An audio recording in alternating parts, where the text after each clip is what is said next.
गुजरात के वडोदरा में महिसागर नदी पर जब ब्रिज रहा तो यह कोई हादसा नहीं था, यह भ्रष्टाचार के जरिए की गई आम आदमी की सुनियोजित हत्या थी। 45 साल पुराना यह पुल बीचों बीच से टूट गया, 10 जिंदगियों को निगल गया, 2 मासूम बच्चों को खा गया। 2 truck, 2 car, 1 rickshaw, 1 pickup van, सब कुछ नदी की गहराई में समा गए। लेकिन हर कोई एक दूसरे का मुंह देख रहा है और कोई ये बताने को तैयार नहीं कि साहब इन 10 लोगों को मौत का सजा।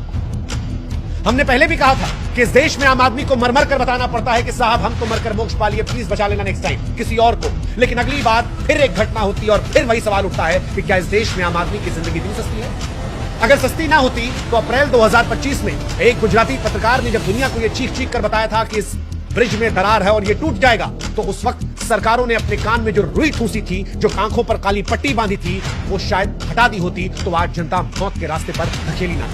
लेकिन इस देश में आम आदमी की जिंदगी कीड़े मकोड़ों की तरह साहब। हर बार एक त्रासदी आती है, एक आंकड़ा आता है, एक जांच कमेटी आती है जो कागजों पर दौड़ती है, दोषियों को लेकर कुछ खाना पूर्ति कर जाती है, कहा जाता है जांच जारी है, और जब तक ये जांच खत्म होती है हम और आप भूल जाते हैं, हम और आप किसी अगली घटना लग जाते हैं। इस देश में जब कोई पुल टूटता है तो सिर्फ सीमेंट और सरिया नहीं चूर-चूर होता। ये बात समझनी पड़ेगी कि परिवार टूट जाता है, परिवार बिखर जाता है, कुचल जाती है जनता की वो आखिरी उम्मीद जो सिस्टम से बची थी, जो ये उम्मीद कर रही थी कि अब शायद आगे इस तरह से लोगों को मरना नहीं पड़ेगा। इसी गुजरात में साल 2022 का मोरबी हादसा याद आपको? मच्छू नदी पर